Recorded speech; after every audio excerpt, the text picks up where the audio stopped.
Hey, welcome to Grow, and we hope you're doing well today. What an encouraging spiritual gift we have today. This is the special ability given by God, not something they practiced at, but it's given by God to certain members of the body of Christ that helps others to come alongside and give help, encouragement, and challenges those in the body of Christ. The word is parakaleo in the Greek, and it means to come alongside. Para means alongside of. Kaleo means to call alongside. Do you remember when this happened in Exodus chapter 17, verses 9 to 13? When Moses, Aaron, and the Israelites were fighting Amalek, and we see that Moses had his hands up in the air, and when he got tired, he dropped them, and the Israelites lost. That means people's lives were in the balance.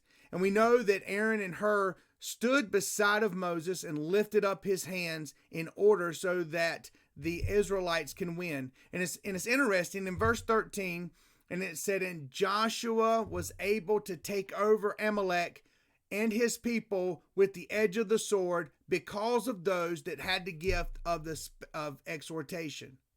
Christ is our encourager in 1 John 2:1. He says, my little children, I write unto you. And if any man sin, we have an advocate with the Father. An advocate is Jesus Christ, is somebody who's come alongside to stand in our place on behalf of us. And this is Jesus Christ, what he did. He is our exhortation. And we are told to encourage. Look at 1 Thessalonians 5:11. Therefore, encourage one another, build up one another, just as you are doing. Hebrews 3:13. But encourage one another day after day. People are known by their names. And you see that in the Bible, when they were named something, it had a meaning. Abraham means father of multitudes. Jacob means cheater. Peter means rock. Nabal means fool. Well, Barnabas is an encourager. That's who his name is. And we see in Acts chapter 4 where Barnabas was the giver. You remember when the early church was in need, the widows were in need, people was needing money and they were needing food, and the apostles were trying to come together and encourage other people. And there was this man, and it says Barnabas, the son of encourager, a Levite, having land and sold it, brought the money and laid it at the apostles' feet. Barnabas was not only a giver, he was also a friend. He was a friend of Paul in Acts chapter 9. When Saul was come to Jerusalem, remember that he had met Jesus on the Damascus road, and honestly, right after that, nobody trusted him because he had killed so many Christians. But there was a man named Barnabas, and it said it took him and brought him to the apostles. You know who was a friend to Saul? It was Barnabas. Later on, we see that John Mark needed a friend. John Mark had left one of the missionary journeys, and for whatever reason, he left, but Paul was resistant of taking John Mark again because he had already left him. But there was a man named Barnabas.